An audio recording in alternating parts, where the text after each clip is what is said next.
I will economic stability and confidence.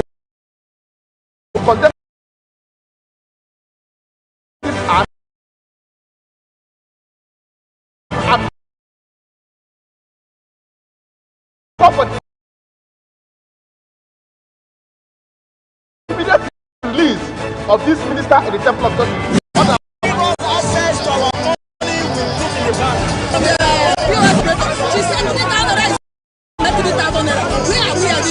I've always said there are two sets of people on the oppressors and the oppressed, and in between are the cowards and the hypocrites. Which are you? No matter how tough the challenge, how high the obstacles, we always overcome. What I just need to know about the tongue, they who can come and salvage us from where we are.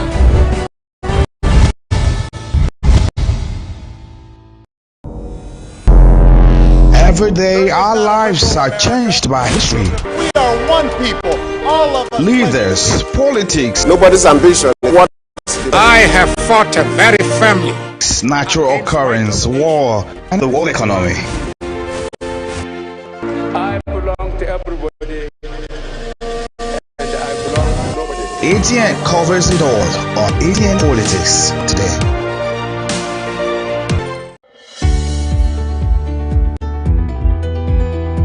People into the country illegally. That is amazing. Honorable, You human trafficker. Honorable,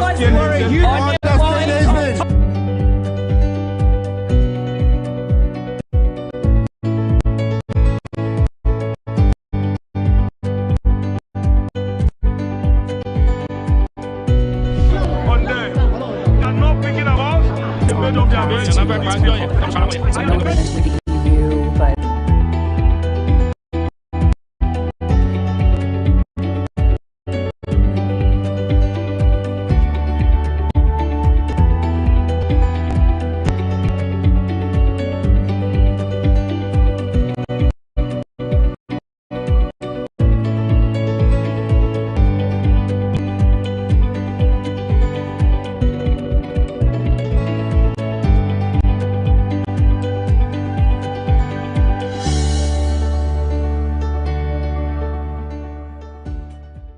From the line across the ocean and beyond the mountains, through the Sahara, we bring honest pop news, live analysis, expert discussions on trending stories in politics, business, socio-economy, sports, and documentaries.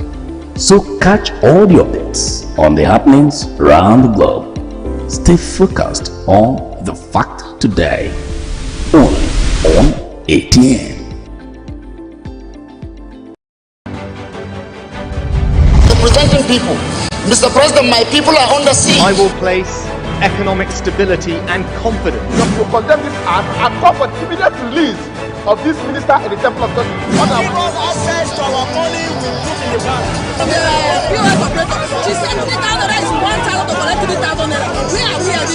I've always and the hypocrites. Which are you? No matter how tough the challenge, how high the obstacles, we always overcome. And thank you for staying with us. Joining me on Open Conversation this morning is Living Gifting Jamala and Esquire. Living is a legal practitioner and political analyst. Good morning, Living, and welcome to Open Conversation. Good morning. Permit me to use the beautiful Choma this morning. Oh, thank you. I also have with me Zinami Iwariso, a legal consultant, a draftsman, and researcher. Good morning, Zinami. Good morning. Thank you for having me. All right. And on to the story. Akwa Ibom State chapter of the People's Democratic Party has reiterated its commitment to encouraging more women to participate in the forthcoming local government elections scheduled for October this year. The state chairman of the PDP, Elder Anyekan Apan, who spoke while fielding questions from newsmen yesterday at the party secretariat, Atan Offort Uyo, stressed that the party recognizes and appreciates the important roles the women have been playing since the return of democracy in 1999. Aban, who explained that the party exempted female chairmanship and councillorship aspirants from paying fees for nomination forms as part of encouragement to them, appreciated the leader of PDP in the state, Governor Omo Eno, for insisting on inclusiveness down to the local level. According to him, women have been there for us during mobilization. During elections, you will see women queuing to vote. So why can't they be allowed to take positions? He said that this time around, 6 females will be council chairmen. He posited that where a man is chairman of the council, a woman would be vice chairman. He said that it is a directive from the governor, the leader of the party in the state, on the possibility of their female candidates, especially chairmanship candidates, winning male candidates from opposition parties at the poll, especially the party rival, the All Progressive Congress. Urban asserted, the PDP has no rival. It is the only prominent party in Akwa Ibom. We are looking at number. Everybody knows that you need to win, you need number to win an election. And we, the PDP, know that we have the numbers. The women are not really big as people presume. Let me start with you, Zinami. What is your immediate reaction to this? Okay. You know, the call is a very good one. It's a very good one, and it's a welcome development for the people of Akwa Ibom State, in my opinion, because the politics of Nigeria should be all-inclusive. That is my take. And every arm of every individual, every citizen should be involved, irrespective of gender. And women in politics in Nigeria has always been at the forefront of it. And so if they are called to come in and be key players, get involved in governance and decision making at the local level, I think it is a very welcome development. And I think this decision that is being taken in Akwa Ibom State is being drawn from Rivers State. This is what has happened in Rivers State under the leadership of the past governor, who is now the Minister of FCT.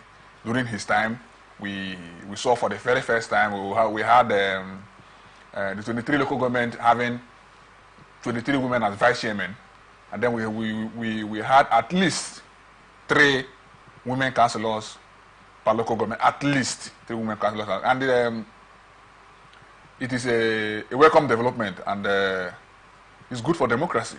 Very, very much good for democracy. Right. What is your take, Jamala?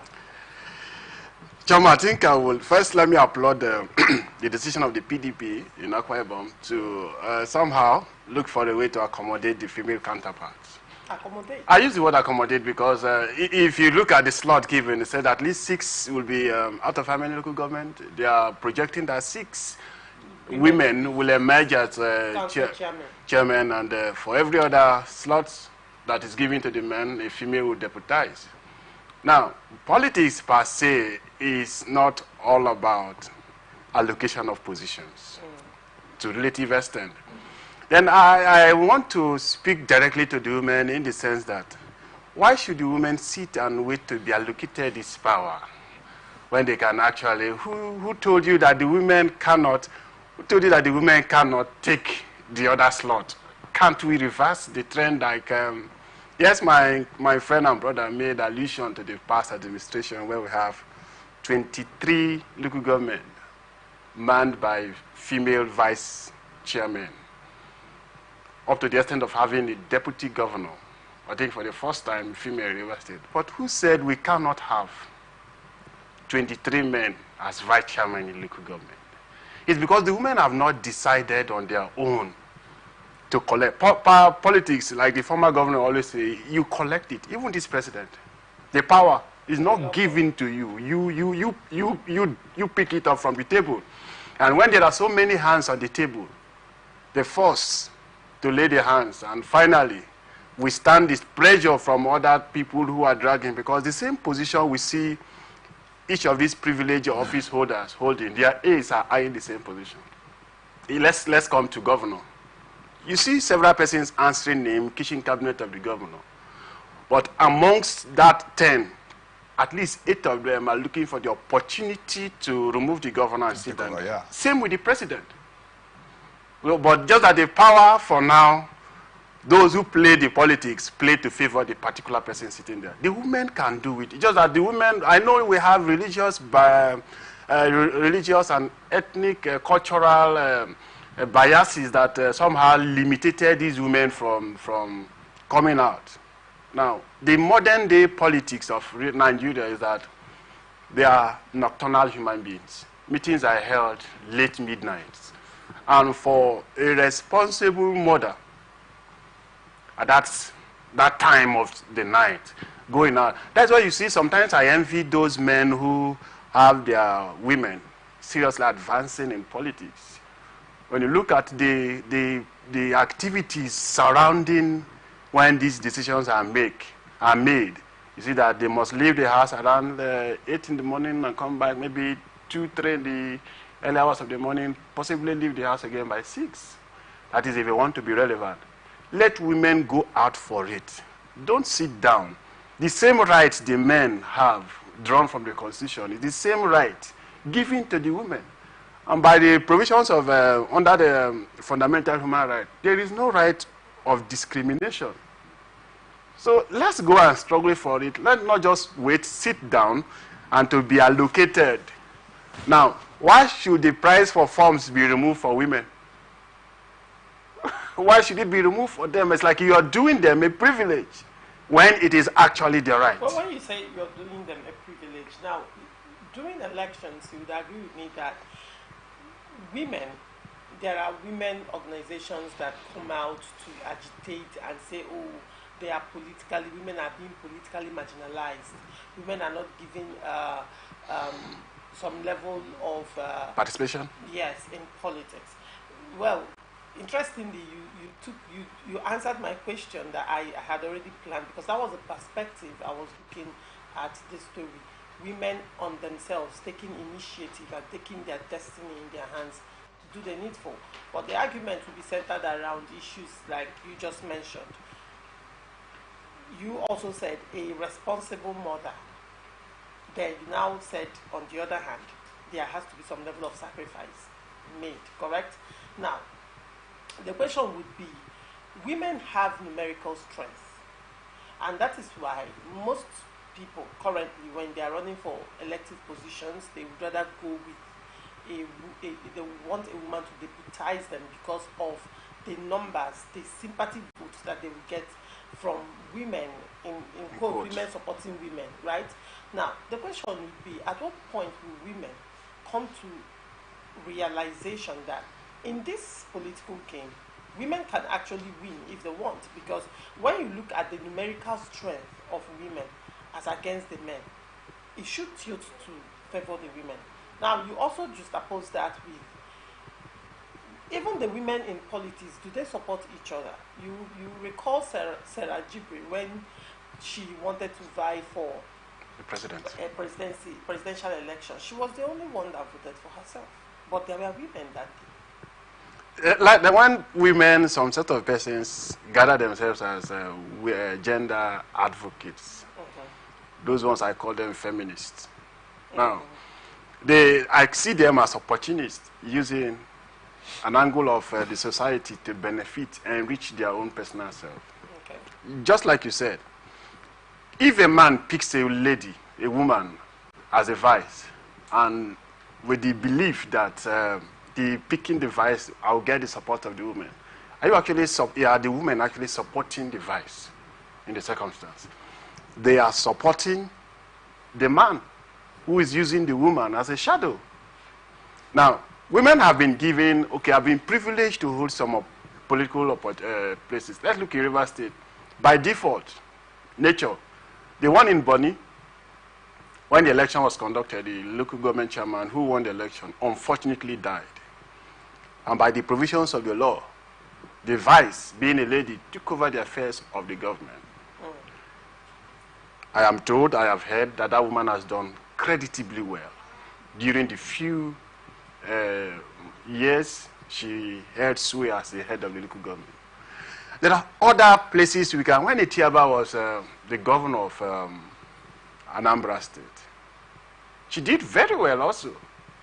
Aside few who have had national as a leadership. Ministerial position. those who have done ministerial positions too, some of them have done very well. Those was an appointment. But at least for you to get to the level that you be a recognized federal, even in state, it's not these women who sit down to wait for during campaign receive one. Crumbs to come to them. Yes, you receive one wrapper and 2 cups of rice. And go to the airport to spread the wrapper on. Yes, and sing for the whole day. Then they give you 5,000 or 3,000 and 1,000 and bottled water or pure water. Now those are not the women we're looking at. We're looking at let the women have the majority, and therefore they should stop sitting backward and wait to be pitied upon. That some slots will be allocated to them. If the woman comes out in unison, the men will run. Agreed. Now, what is your take when it comes to the sense of entitlement that women, probably, would you say that most of the political docility among women is because of the entitlement they feel, because I am a woman, it should come to me, I shouldn't work for it. While women are pushing for equality in all spheres of life, why is the case different in politics? When it comes to politics, you don't see women pushing for equality or going out there to grab it. They want it to come to them by the reason of their gender. And what can be done moving forward so women can actually actively get involved in politics? You know, see, I don't actually believe that a woman sit and wait to get crumbs. Okay. Because why I'm thinking so is because if you look at the various traces of history around the world, you see that the politics of those nations were first dominated by men. Men were the first to go in and dominate the place. And there was this stereotype that okay, women are meant to be in the homes, managing the homes, then the man should be out and doing well now. But now we are being I don't know the word to use. We have been awakened by various organizations and groups calling for one woman right or the other. We have the feminist group, we have this group, we have that group, we have this group. Even in Nigeria, we're also talking about FIDA. Even in law, we have about what we call FIDA. We have women advocates. These women are not calling that we should be included. We should be included. And I agree with my colleague when he said that it should not be apportioned to them. They should fight for it. And that is a good call. But you see, when somebody has dominated something somewhere, it will take a lot of time for the other person to take over. And the only way the person will take over is you getting involved. In America, that has the best democracy, so to speak, quote unquote, this is the first time we had a female vice president. And probably the first time we are going to have a female president. If she wins, that's Kamala Harris. If she wins, you know, so the women, they are getting involved. They should push harder. It's not a sense of entitlement, in my opinion, that they should be given. When women agitate that it should be given to them. Now, yes. For example, in Akwa Ibom State now, yes. the forms are free. Yes. For other political parties in other states, for women pay lesser, very subsidized amounts for forms. Women and the disabled or specially able, they pay very subsidized amounts for forms, while the men pay for these forms in full. What's that? That's what I just said earlier. That's the question. The question is because women, to a large extent, have been crying out that they are being marginalized politically. The question is who is marginalizing the women? He mentioned, in fact, one political concern. He said that most meetings are being held at night. The question is it enshrined in the party constitution? If it is not enshrined in the party constitution, and there are more women in political parties actively in the political parties, because now they are in numbers and they have numerical strength and they participate fully, they can raise that as an issue. They can take the party to court and insist that these things can hold sway and nobody can talk about it. Wouldn't you agree? You see, I don't agree, and I will not say I agree.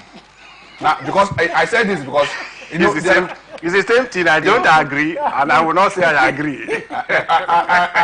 I'm neither here nor there. Is the question? No, because that is what I'm going to say. Because you see, the point is that I said earlier that this system of politics was first dominated by the male. Where somebody has dominated something, it will take a lot of time for you to come and take over. How many years after democracy? It will take. That is the process we are going to. Now we are having women as senators. We are having women as deputy governors. Now we are having women as no. These things are portioned to them.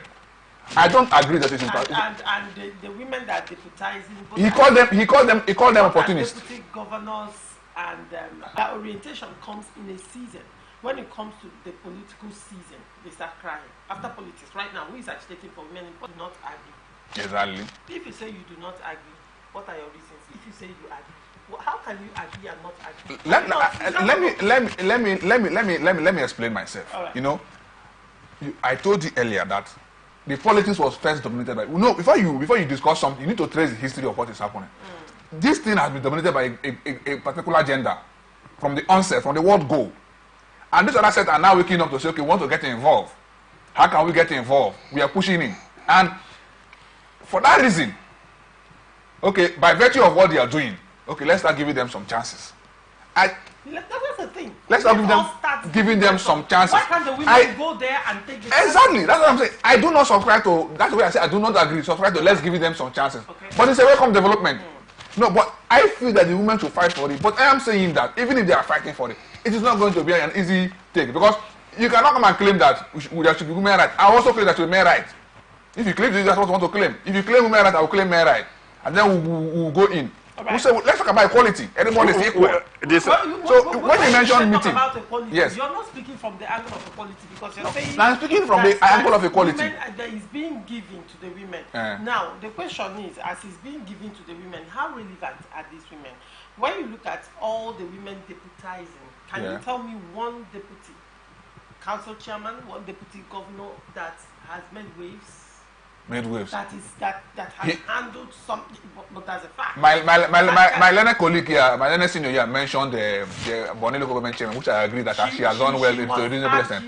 She took over. She was opportune to take over. The local government chairman of Bonnie. Yes. Now I am saying as it then was. At the deputies. Yes. Is that not a ceremonial position? You might call it, Choma, you see, you might call it a ceremonial position, but the fact remains that these positions, this game has been dominated by people. You cannot now say because we want to hold a meeting by 2 o'clock. You say no, we should not hold a meeting by 2 o'clock. You are not the one deciding factor. If tomorrow you are the president, is it a shrine in the party? It's not a shrine. Meetings can hold anytime. If tomorrow you are the president of Nigeria, you can decide when you want to hold a meeting with your people. That's right. So if I am the president, I decide. You cannot come and say I should not hold a meeting at the time I feel I should hold a meeting. So the women should get involved and take position, but they should not come and start telling us that give us a part of right. We should. I don't agree with that. All right. But if they are giving, no problem. Very well. My point of discourse or desire should come from the angle of equality. The law places us. Yes, the Bible says man was created first. That's those who believe in the story of creation on the angle of the Bible. There are those who believe otherwise. Now, if you look at it this way, men, by privilege of some certain cultures and doctrines, right from origin has been the setting the society forward. Same with politics. But things have changed. We're looking at the number of women utilizing their numerical strength. Democracy is all about numbers, right? So if it used to be that I was responsible in allocating responsibilities for the office, and some set of persons, the office decided to say no, let's pick a new leader, and the majority of those persons in the office believes on the strength of another person, and they vote for that person. That's the number. Even the time, those who set the time for meetings are men, because they dominate over the female. America. And so even when it is time for vote, they will say, let's vote for 11 p.m. The men will look at the activities, both extraneous activities, and agree with the 11 o'clock meeting that will start by maybe 12 midnight. The woman who is considering her children, husband, family issues, will not, even though she raises a voice of this, it will call a dissenting voice, and therefore will not be carried. And she may likely not attend the meeting, and decisions are taken that will not even affect her own person and her gender as a group. So, yes, men dominated, but we are getting to the trend where the women, if truly there are those who advocate for women inclusivity and whatever, like you said, they are all silent. When it is political season, they come, I call them opportunities because they use those privileges to go and bargain and receive something from certain quarters, and at the end of it, you see them, they die off. But very soon, local government elections are coming, whether it will, you see that groups from nowhere will be calling for equality. All right. Indigenes of Borno State, in their numbers on Wednesday, stormed the Unity Fountain, Abuja, protesting against the removal of Senator Alindume as Senate Whip by the Senate. The Senate had last week Tuesday, in the Senate was immediately replaced with Senator Mohammed Monguno, also an APC senator representing Borno North. But Ndume's supporters, under the aegis of the Southern Borno Development Association, led by one Mohammed Biu, insisted that his removal as chief whip was unjust, calling for his reinstatement. What is your take on this matter? The right to protest is there, given to every citizen. Peaceful, I underline peaceful, peaceful protest. But I do not see the relevance of this protest, yes. Ndume came from a senatorial district. When he was suspended, that would have been the appropriate time for the constituencies, those constituents of Ndume, to have made that protest for removing Ndume from the National Assembly or suspending him as suspending constituency, the senatorial zone. No, there was, who was suspended before? Senator Ningi was suspended. Okay, Ningi, okay, sorry. Ningi, I apologize. Yes, I apologize. I think I was trying to mix up the two. Okay, yes. He was now, removed as he was removed. Removal of now he was not suspended, and therefore removal, making him one of the principal members of the House, was a privilege given to him by members of the House, albeit now through their political party, since political party has taken over the affairs of members of the House. Now, if that is the case, then I do not see the reason why the Borno persons are protesting. That, yes, it can be given, even the Senate president can be removed tomorrow. And so if he's removed for whatever reason, following the rules of the House, and is removed, to me, is not necessary. That need has not so far materialized. Okay. The only interest Senator Ndume, the only contract Senator Ndume holds with them is that they elected him as their senator. He still remains the senator. Whatever committee he shares, whatever principal office he holds, is at the privilege of the National Assembly members. In this circumstance, the Senate. For me, that protest was not well thought. You think it has a political undertone? Yeah. For whatever is a political it's a political discussion we are talking about. I think some persons just want, maybe for one or two reasons, to create relevance in the system. But I do not see the effect that it will have in the reinstatement of Ndume. All right. It cannot be justified. All right. What is your take on this? You see, Choma, in politics, for every action taken in politics, people always want to take advantage and make a name for themselves one way or the other. You know, actions of politics give relevance and give people irrelevance. Ndume was removed as chief whip. Ndume accepted, right? He made a public pronouncement that he has accepted the decision of the Senate and rejected the committee that he was moved to. For tourism, he rejected that, but accepted the fact that it has been removed, that it's okay, power comes from God. I read him, I listened to him on one of his videos, and that's okay. Coming out to protest for someone who has accepted that he has been removed. I mean, it seems like someone is crying more than he believes. You see, now, so it is, like my senior colleague has said, it is unnecessary, it is uncalled for, but like I laid the foundation, for someone among those protesting to either make a name for himself. Yeah, I don't want to go direct. To make a name for him or herself, maybe in the face of Ndume or whoever he thinks is relevant. They are protesting as Borno State. The person that was replaced in the same position is from Borno. So you see the conflict. Mungono that replaced Ndume, she's from Borno North. So they are all Borno people. So why? So one person is other. So it is. You know, it's no use. That's it's nonsensical. All right. Now, but looking at it critically, he made a point that was very valid. Okay. Even though he made it in person and laughed over it, and he said, now the party appears to now have a stake in what plays out in the House. The party now has a stake in the National Assembly. When you look at things being done in the grand scheme of things, be accepted. You see, last time I was here, I think that issue was also a point of discussion. I said, I don't know what is right and what is wrong. What is right is what is written in the books, and the Senate or the National Assembly, as the case may be, has how they want them to be led. They decided in their rule books. They work with the rule book, and if you go to the rule book, it says so and so positions will be recommended from the party, and then it will be made into voting first. If the party recommends, then it will not go into voting. It is at the voting point that you either lose. It is at the voting point that you either lose or you win. You know, so if the nomination is coming from the party, and if that nomination, if that process is outlined in the rule books, that's the rules and procedures of the House, then it's in order. It's in order. It's okay for me because all of them, they are politicians.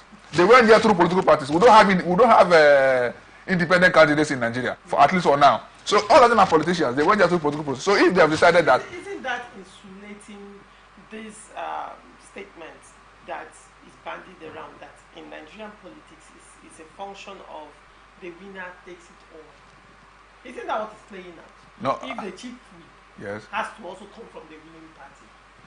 You see, the chief whip is not about.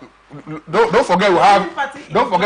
The ruling party enjoys higher benefits. Yes, but by virtue of being a major, by virtue of majority, you have. Don't forget we have deputy chief whip who could come from the minority house. No, you cannot lead me when I'm ahead of you. I have majority in the house as a party. For example, if I'm a member of the PDP and I am the major number in the house, I am going to be the leader. All right. And of course, that will be set into voting, but I will still lead. Right. So it's not about winner takes it. It's about it boils down to the voting. So even if you say I'm an opposition now and I want to contest, you will still lose because your party is not in the majority. Right. I think that is where I want to slightly disagree. We are looking at an evolving society.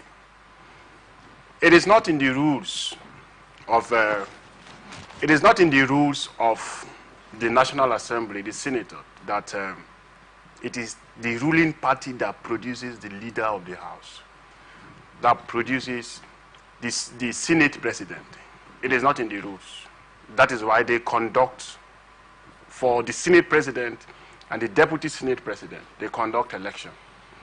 But conventionally, it has been the norm, not only in Nigeria, where you see the political parties who are in majority because they tend to vote on party lines, not on personal capability, ideologies, and whatever.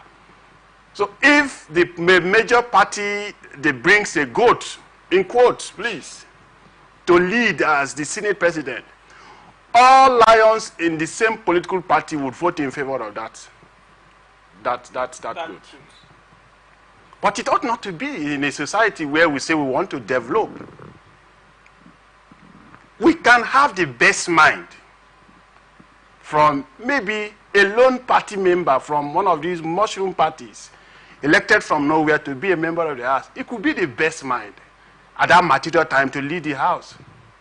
But by these conventional procedures that we have adopted, it makes it impracticable. In fact, the rules also made it that a first-time senator cannot be the majority, the Senate president. Discriminatory. But because these things have not been challenged, we see them surviving. So it is not in the removal of Ndume was recommended by the party. The substitution, there was no election. He was removed on the recommendation of the party. He replaced on the recommendation of the party too. There was never an election. Subjected to the voice vote. It was only read. It was unanimously done. Those in against say yes. Those who are saying, then those in support have it. That was it. Whether the gravel, yes, properly or not. Whether was properly ruled or what the gravel, once the gravel displays, that is seen to be the decision of the House. So let's leave Akpabio's Senate for now. Whatever goes, goes. Let's leave his Senate for now. But I'm looking at the ideal.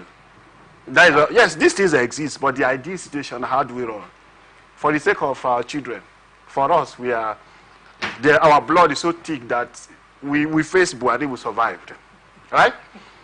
Buhari said, when I will leave, you people begin to clamor that I ordinarily... it was Goodluck Jonathan. No, Goodluck Jonathan made that statement. And it appeared, yes, it appeared that he was prophesying. Yes. And when it materialized, we saw him a prophet. Buhari made the same statement. It is just a year, some days, some months. Some persons have started clamoring for, I wish Buhari, because the good thing that if Buhari was to be existing up to now, subsidy would still be there. And probably this boomerang effect. This Indomie wouldn't have gotten to 350. All right. Labour Party has accused the Nigerian Labour Congress, claiming that political opponents are paying them to undermine former Labour Party presidential candidate Peter Obi ahead of the 2027 general elections. At a press conference in Abuja on Tuesday, the party's national legal advisor, Barrister Kehinde Edun, stated that the NLC has specifically targeted Obi rather than the party as a whole. He said, they are well aware of who will likely be chosen as the presidential candidate in 2027. He argued that the actions of the NLC are unlawful, citing specific sections of the Constitution of the Federal Republic of Nigeria and the Trade Union Act. Edun said, their attempts to take control of our party are unconstitutional, as outlined in sections 221 to 229 of the Constitution. Additionally, sections 15 subsection 1 to subsection 3 of the Trade Union Act explicitly prohibits the NLC from utilizing its funds for political purposes. Edun raised concerns about the source of funding for the NLC's disruptive activities, questioning whether the APC is paying them or if they are disregarding the law by utilizing union funds for political objectives. He pointed out that section 15 subsection 3A of the Trade Union Act defines political objective as the making of any contribution towards the funds of any political party. Edun urged the NLC to cease these activities immediately. The Labour Party's press conference shed light on the escalating tensions between the party and the NLC, raising significant concerns for the upcoming 2027 elections. Jamala, what is your take on this? I think I totally agree with Kennedy. That the Labour as a union, yes, as a union, I think they tend to have deviating in their line of responsibilities. Now, there's a difference between a political party and a Labour union. The objectives are not the same. In fact, the objectives are apart. They cannot collide in any of. There are two separate ways. But recently, during the emergence of P2B and whatnot, after the Bure faction failed to achieve the intendment of some certain persons in the upstairs, we begin to see the Labour, the executive of Labour, coming to impose themselves on the political party. Now, when the political party was registered, I'm not aware that they were members of the board of trustees of that political party, Labour Party. The name, I've tried to make some findings to see where is these labor leaders deriving their powers as to muscle powers with the leadership of the Labour Party. I'm trying to find out to what extent, when the Labour Party was formed, what was the agreement between the labor union and to that of the political parties? That is giving them the impetus to do what they are doing.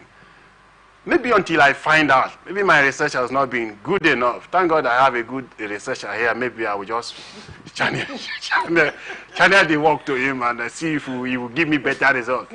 But the truth, there is no nexus between the labor organization and the political party.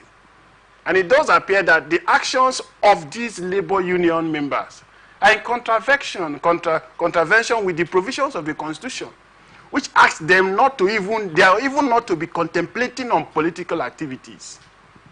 But here we see them on the broad daylight. And then the government seems to stand aloof, as if there's nothing is happening. So it is reasonable in the circumstance to suggest that there may be external hands trying to, because it is clear the Labour Party have made it the faction, they somehow wanted to be factionalized through Abure. It failed through Apapa, yes, through Apapa. Then the Supreme Court decisions killed that Apapa's faction. Now we had the Abure. After the alleged Congress, there were disagreements to the extent that even the person they were laboring for somehow felt aggrieved by the process. But nonetheless, retracted that the party we cannot remain in disagreement and kill the party. And therefore, let's forge a new way. Then going forward, let's learn from the mistakes of the past. But the Nigerian Labour Congress has instituted a transition committee. You can only institute a transition committee. You can only institute a transition committee to a process or to a body that you have powers over. That is where my problem lies. Labor union can only institute a transition committee over its own activities. So you feel you cannot overextending. That is my point. That's why I say maybe my research have not been good enough. Maybe that's what I'm saying. I want to know where they derive their power. I want to know where they derive their powers from. And if that is gotten, then we can now just oppose the decisions of the Congress of Abure and the Transition Monitoring Committee. Right. Which of the powers outweighs the other?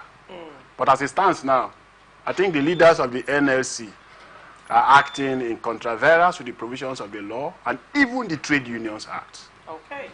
Tsunami, what is your take on this? You see, the Labour Party, you know, I want to give you I want to lay a scenario. All right. If you go to a community that has no good thing coming out of the community, there are no national resources, there are there is no economy booming in the place. You see that the place is a very calm and cool place. No crisis, no nothing, no misunderstanding. Whoever is the chief can be the chief for 70 years, nobody cares because nothing is happening there. If you go to a place that is the reverse of the case, things are happening, you see that there will always be issues.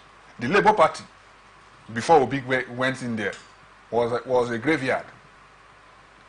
And so since 2023 elections also, that the Labour Party, Obi went there and that boomerang came up. And we had a major player in the political space of Nigeria. The Labour Party has become now a hub of issues every now and then. You know, and that is because the Labour Party is now growing. To my own mind, because now they have senators, they have even those some of them are now defecting to the ruling party. So now, if they are growing, these things are expected. Before now, nobody knew that NLC was, as a matter of fact, interested in office, in the leadership of a political party. No, the NLC have claimed that Labour was founded by them.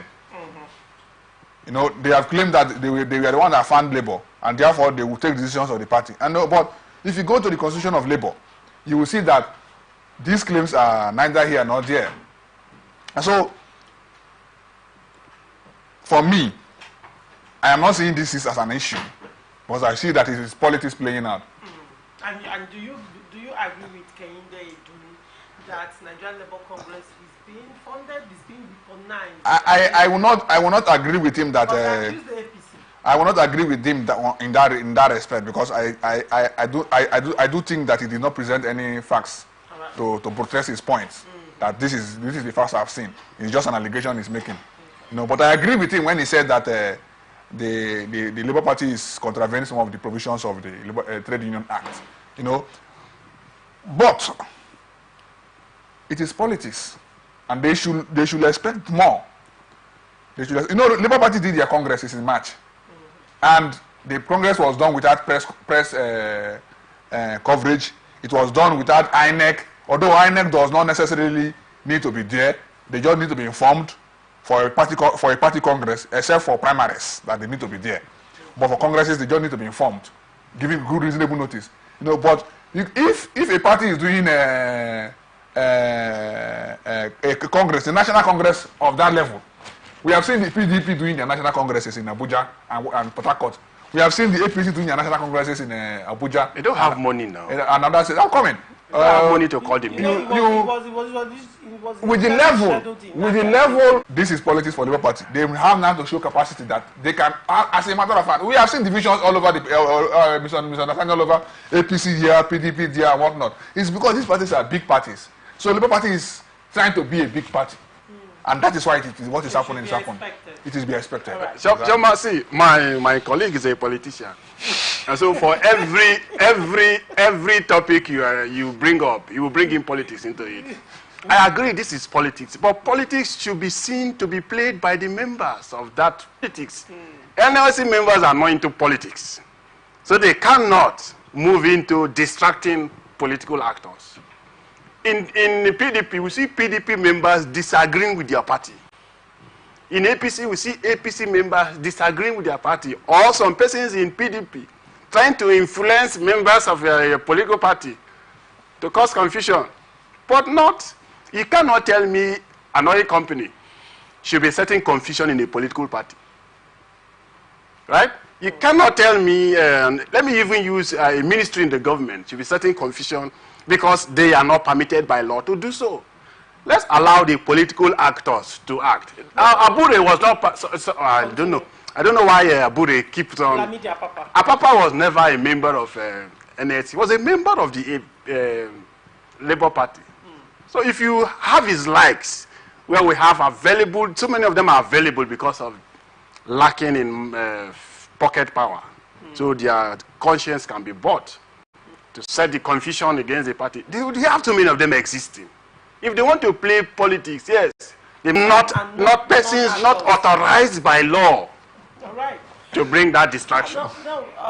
It's worthy of note. I want to ask some question. Now, Nigerian Labour Congress is laying claim to Labour Party, and they said that Labour Party is their brainchild. Now, the question would be, members of Nigerian Labour Congress, their affiliates, some of them are card-carrying members of other political parties and not Labour Party. Now, considering the fact that Nigerian Labour Congress is widespread, it has a big umbrella, it's spread across the 36 states, and has affiliates in practically almost every sector in Nigeria, then Labour Party should be boasting of the largest congresses, the largest number of persons. If ideally, when you look at it critically, yes. Do you think that if Labour Party is allowed to float like it wants to float, it will positively affect Labour Party? That's on one hand. Now, like I asked the first time, if Labour Party actually is laying claim to, if Nigerian Labour Congress is laying claim to Labour Party, how come its affiliates and their members are members of other political parties? You see, assuming without considering that Labour Party was the brainchild of the NLC, go back to their various constitutions. Yes, you may have midwifed the process of bringing this. Upon being established, it's like a father having a daughter or his son who has grown to the extent or even developed his own family by having his own, maybe conducting his own marriage. Then the father wants to say, no, because I am the one that brought you to the world, I will still superintend over your affairs in your own home. Okay. Does it work that way? It doesn't unless you, even if you see in situations it works that way. I know you have a name for those kind of persons. But here we have a political party distinct from the labor union. They have their constitution. They have a process for which their leadership emerges. They have a process for removal. It is a unique body. If you want to sue Labour Party, you cannot sue NLC. Yeah. You sue Labour parties. And who are the members of the board of trustees? They are those recognized by the constitution and not the leadership of NLC. So there are two different persons. Like you rightly said, Labour Congress exists in the 36 states of the Federation and the FCT because they are workers of different organizations and sectors. But these persons are not automatic members of the Labour Party. It is not by virtue of your unionism that made you a member or makes you a member of the Labour Party. It is not. The Labour Party is open, just like APC, PDP, and the rest of them are open to others, to freely associate. And if you don't want to associate with them, they cannot also, by virtue of your being a member of the NLC, impose on you that you are automatic. It is not a Nigerian bar association that are by virtue of core, you're automatic member of that body. There are two different things. So it is the intentions of those who really want to cause trouble that they are bringing out these thoughts. But if you question, if you query these thoughts, you see that there is no connection at all. But like my colleagues have rightly said, it's politics.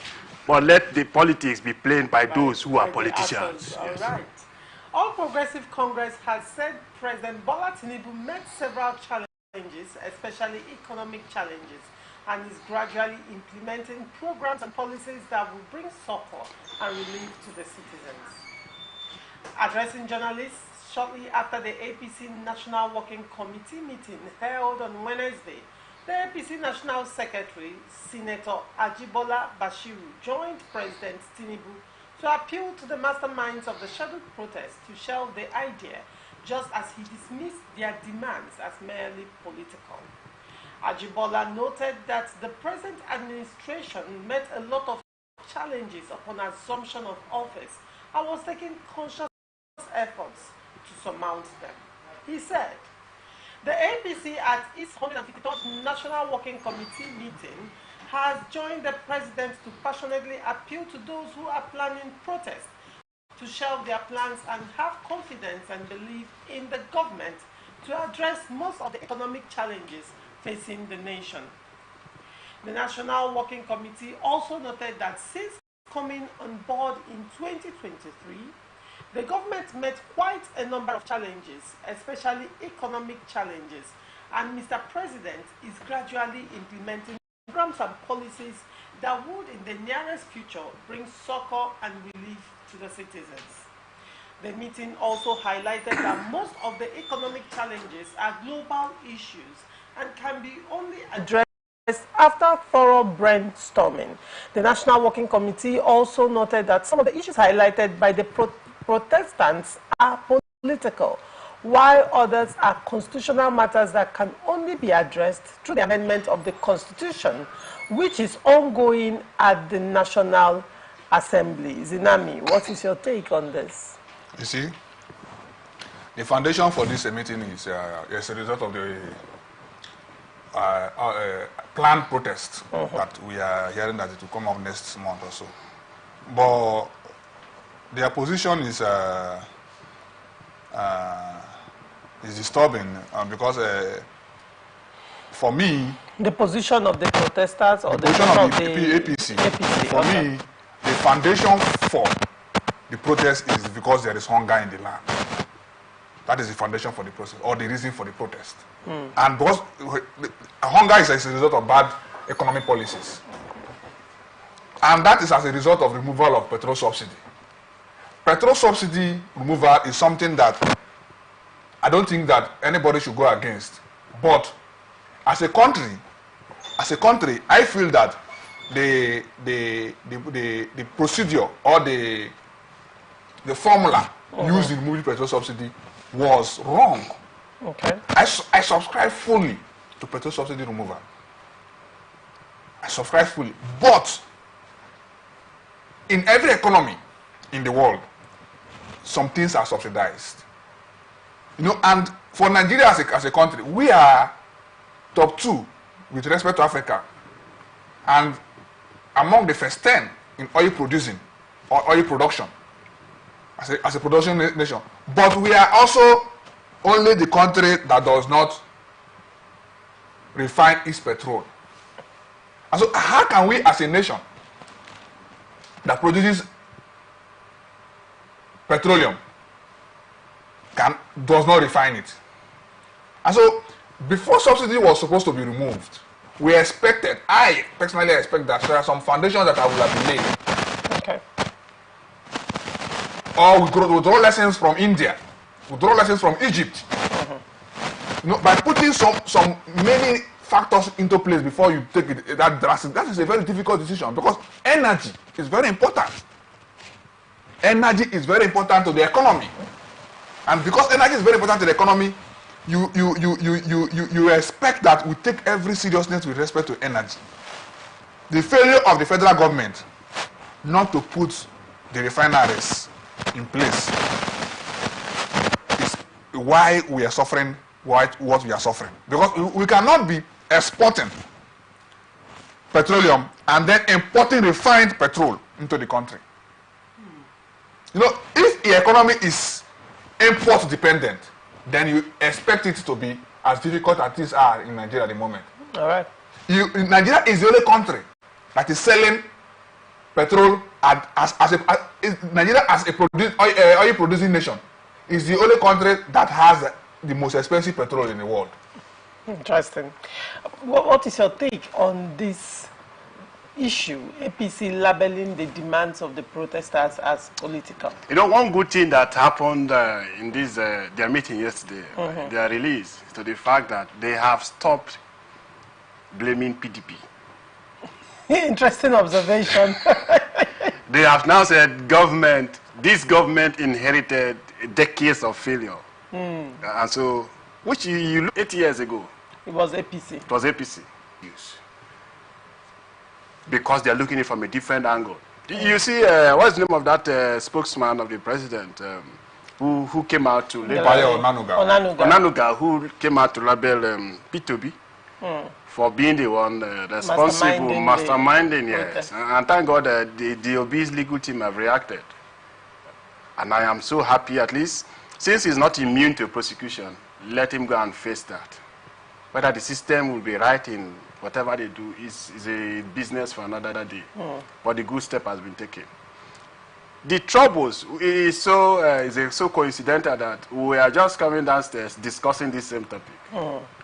The trouble has started by what is aggravating this protest by the youth. Started, like he rightly said, from removal of subsidy. And that was immediately the president was declared the winner of the election. In accepting that election, he said subsidy is gone. So, but prior that his emergence, the administration of Buhari made the budgetary allocation for subsidy up till June. The tenure was to expire May 29th. So the budgetary provision for subsidy ought to last till June. But upon the conduct of election, sometimes in March also, March 18th, also, the announcement removed subsidy and we started buying petroleum products. From that date? Yes, from that date, we started buying petroleum product People bought as high as 1,000 naira. Very well. Thank God. Filling stations closed up. Thank God you are in Nigeria. I thought you were away from a different place. And so, whatever was the effect of the poor governance in Nigeria for the past year, but we are still buying at an exorbitant rate. And for every 1 liter of petroleum product, PMS, diesel, that is called the AGU, for every 1 liter you remove from the system, the citizens are not going to pay for it. So you cannot but to look at it critically. Yes, we ordinarily should really encourage removal of subsidy, yes, but it should be systematical. It shouldn't be at the mere declaration of just one. Without proper planning. Without proper planning. Up to a year, what are the modalities that you kept in place? That for 1 year, we ought to have seen this and that materialize. The former Minister for State, Petroleum, TB Silva, gave us so many things that by the end of Susu's term, Port Harcourt refinery will be done. By the end of Susu months, Enekin came again, Lokobiri, started postponing the commissioning, opening of Port Harcourt refinery. Till now, they said the end of next quarter or whatever quarter. So none of these things of government are working. And the citizens, Nigerian youth have been very patient with the government. Very understanding people. For once, they want to express their dissatisfaction with the government. It is the citizens that elected the government. And if they want to show that, yes, we are not so impressed with some of your policies, if those that maybe you are listening to are not telling you clearly, it is time for us to speak to you directly by way of peaceful protest. All right. There is nothing wrong. Assuming things were going well, people go out on a solidarity walk, right? If it were to be on a solidarity walk, will the government come to ask citizens not to come out on a solidarity? Will they say it's a politically motivated? If it were to be a solidarity 1 billion man march for Tinubu, will they not ask for the press? Probably that might come up. That might come up to counter the protest as it were. There is other counter. Lagos State now has a festival scheduled for that day. They should go ahead with their festival. They should go ahead with their festival. The protest will be peaceful on the streets. All right. And it is the work of the police, the security agencies, to provide. So if there are persons that they feel will likely invade the process, turn it to a not peaceful process, it is the work of the police to nip those actors. In the board. All right. Still talking about the protest. Let's look at the 15 demands of the protesters. Human rights activist Omoyele Sowore has listed 15 critical demands from Nigerians as part of the upcoming Days of Rage protest. The protest that End Bad Governance in Nigeria aims to address the country's governance challenges. According to Sowore, a former presidential candidate of the African Action, demands were compiled from inputs received from Nigerians participating in the End Bad Governance in Nigeria campaign. The demands are directed at President Bola Tinubu's administration and are considered non-negotiable by the protesters. The Days of Rage protest scheduled for August 4 have been preceded by demands published by Sowore on his X account. The 15 demands from Nigerians include a call for President Bola Tinubu administration to do the following. 1. Scrap the 1999 Constitution and replace it with a people-made constitution for the Federal Republic of Nigeria through a sovereign national conference immediately followed by a national referendum. 2. Thus, the Senate arm of the Nigerian legislative system keep the House of Representatives and lawmaking a part-time endeavor. We'll stop at 2 because I want us to deal with, we'll take probably one protest demand a day. So we dealt with that of scrapping the 1999 Constitution yesterday, and today I want us to look at the second demand, that is thus the Senate arm of the Nigerian legislative system. So will you be able to exhaust the 15 before the protest day? Even as the protest is ongoing, we'll still be discussing it because of that is on our side. Yeah, well, I know you want to. I know, Jamala, you have a particular one that you're itching to talk about, but then no. All they are the. Don't worry, go ahead. Let's deal with the two. The second one is tossing the Senate arm of the Nigerian legislative system, and then keep the House of Representatives and make lawmaking a part-time endeavor. Do you see that playing out? I will. When NSA started, it started very well. But when it got to a point where aspect of the release by the APC yesterday, they were right. Some are constitutional matters, and not something by mere protest. Sitting down in one day, or the government. But aren't the issues that Nigerians have been agitating and talking about? It calls for constitutional reforms. And if you look at some of the bills being passed or initiated at the National Assembly, addresses those concerns, some of the concerns. While some, like if you want to completely remove the 1999 Constitution, is it something that can be done within a year? But some of those sections that Nigerians feel unsatisfied with are through a reformative bills. So if you understand that part, this second one you are bringing for discourse this morning, talking about removing the Senate and then making House of Rep a part-time endeavor. It's still a constitutional issue to be handled. And now, how do we handle? Probably this is coming from the backdrop of how expensive governance has become in the country. When you look at the priorities of the currently with the hardship going on. I have looked at the bicameral legislation that we practice, not to be useful to us. Okay. What is the work of the Senate? What is the work of the House of Rep? They are virtually doing the same thing.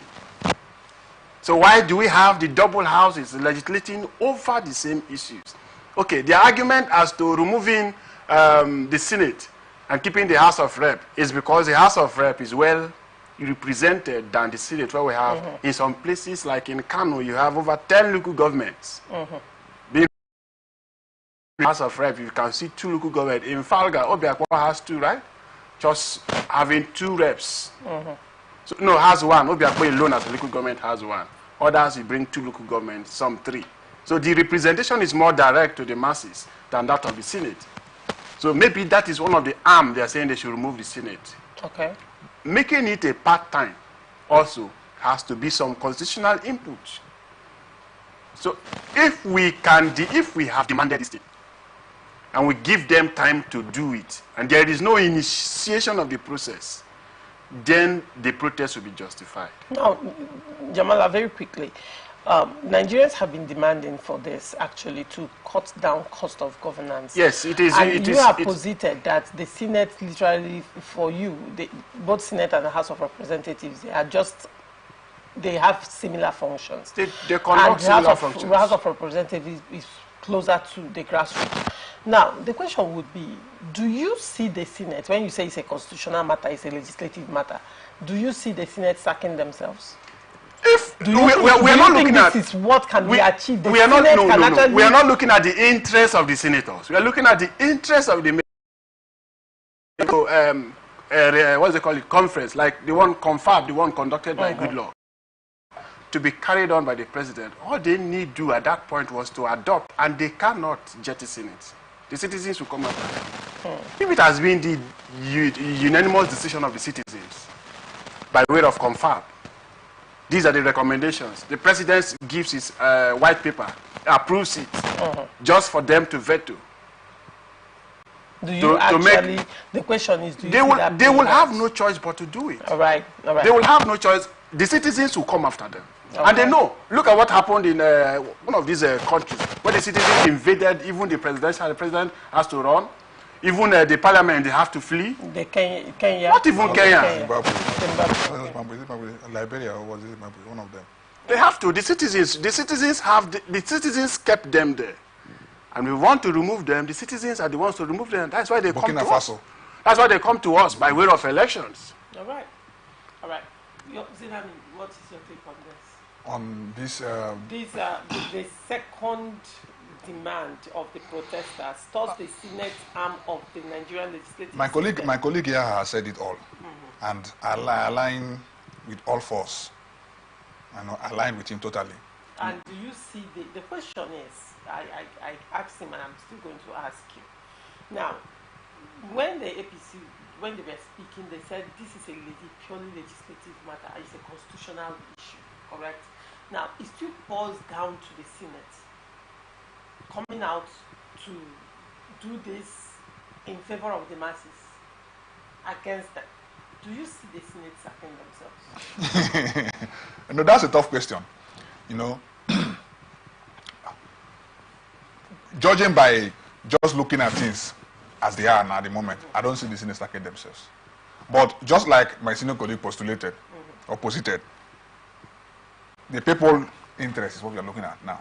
And if we are going to borrow lessons from what happened in Burkina Faso and what just happened in Kenya, then I think it is possible, because you see the issue is about constitutional review, and if the people demand it to come to pass. Now, in Kenya, just recently, the government was bent on going ahead with the finance bill. Yes. But that finance bill could not go through. Now, the government was forced to sack all the cabinet members. That is the will of the people. That is the will of the people. And so, it is possible, but my concern, from the question you have asked, my concern is that let us give a time frame for these actions to take place.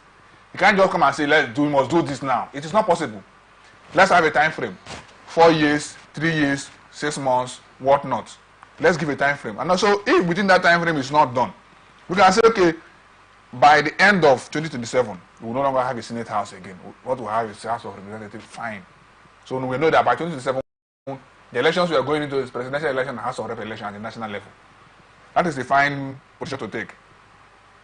You know, but again, we're also talking about unemployment. So if you are talking about unemployment and you're talking about reducing cost of governance, don't forget that the Senate is also an avenue where Nigerians are employed. How? Okay, hold on. When you say the Senate is an avenue where Nigerians are employed, yes. You're talking about the political class, the ruling class. No! No, hold on. I know you're talking about the other people, yes, that can still be integrated because it's still the National Assembly. Yes. And the House of Rep is still going to stand, correct? Now, let's look at the cutting down cost of governance if Senate is scrapped, shall we? You remember when Senator Ningi's issue came up with regards to the allegation of the budget pageant. At some point, Senator Ned Nwoko gave an interview and he openly said that senators were cutting away as much as R1 billion, 500 million naira in constituency projects. Now, imagine how many senators do we have again in Nigeria? 109. And imagine the billions of naira going into constituency projects to this Senate. Senate House. I am not proposing. I'm just analyzing the issue. If Senate is scrapped, that money is saved. Okay.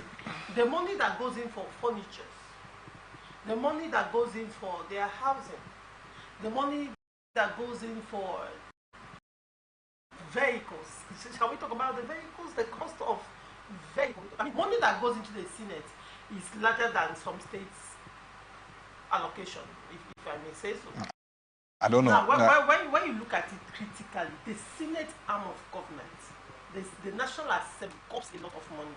And if Nigeria is on the precipice of economic collapse and frantically needs to save itself or herself from economic collapse, there is need to cut down governments. Can you say that the government in power, not forgetting how much has been allocated to the First Lady for vehicles alone, can you say the government in power has been very, very... Government in power, if there be modest in expenditure, I don't know to what level of extent is their financial dealings. No, but what I said, the foundation I tried to lay earlier is that the fact remains that the Senate is an avenue for employment of. Do you know how many Nigerians that work in the Senate? Not politicians. Do you know how many Nigerians get contracts from the Senate? Do you know how many locals benefit from their Senate members? But how many locals benefit from their Senate members? The senators are actually making judicious use of these constituency projects given to them. Perhaps, probably this agitation will not be as high as it is because the dividends of democracy from the Senate will be getting to the grassroots. But very quickly, Jamala, we don't have much time left. Yeah, I will not subscribe to, because few Nigerians are somehow working within an institution of government, and therefore we not. When you're talking about, when they call some of the report, Orasonye's report, talking about scrapping and measure of government parastatals, yes, we are carrying out same responsibilities. This fear of laying off workers was also there. Now, if you look at a system